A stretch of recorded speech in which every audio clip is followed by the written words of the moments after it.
Donc aujourd'hui, nous avons le plaisir d'accueillir François Forest, professeur de sciences politiques à l'Université libre de Bruxelles.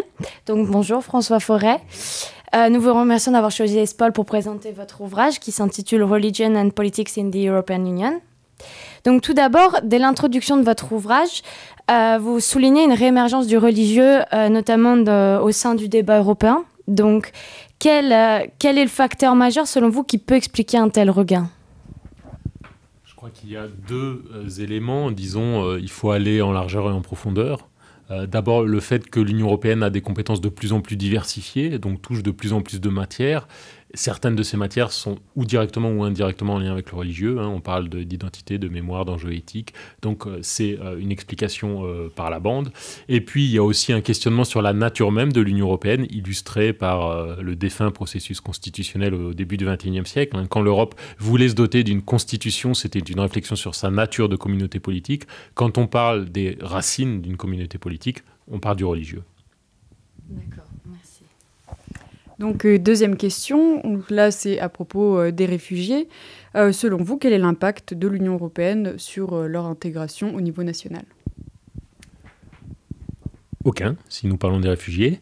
Si l'on parle de l'immigration plus structurelle, je crois que là encore, l'impact de l'intégration européenne est indirect. Il y a peu de compétences européennes directes en la matière, sauf à travers les droits fondamentaux.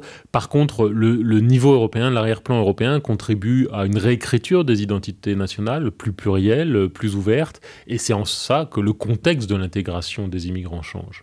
Donc c'est une européanisation, mais diffuse. C'est davantage l'Europe comme contexte que comme acteur direct.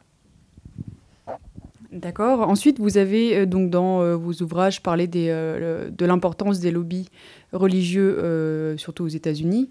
Quel est leur impact au sein de l'Union européenne ? Les lobbies, ils participent à la délibération, ce qui est un facteur tout à fait légitime dans beaucoup de cultures politiques, des cultures pluralistes, où le corps social est associé à la décision. C'est un peu moins le cas dans d'autres cultures politiques comme la France, où le lobbying reste un phénomène récent et toujours discuté. Pour autant, est-ce qu'il faut considérer que le lobbying religieux au niveau européen est une variable décisive, est un acteur prépondérant ? Non, je ne crois pas. Il participe à l'élargissement du débat, il amène des sujets qui peut-être n'auraient pas figuré à l'agenda européen, il accentue aussi la diversité des visions du monde reflétées à Bruxelles, mais je crois que jusqu'à présent, il est difficile de voir un enjeu majeur sur lequel les lobbies religieux auraient empêché ou véritablement conditionner une action européenne. C'est une voie parmi beaucoup d'autres et qui est tout à fait légitime et entendue, mais tout de même, la politique européenne reste faite de rationalisation, de réalisme, d'arguments technocratiques, de compromis, davantage que commandés par des visions normatives telles que les visions religieuses. C'est ainsi qu'on finit donc cette interview. Merci beaucoup François Forest de nous avoir accordé de l'attention.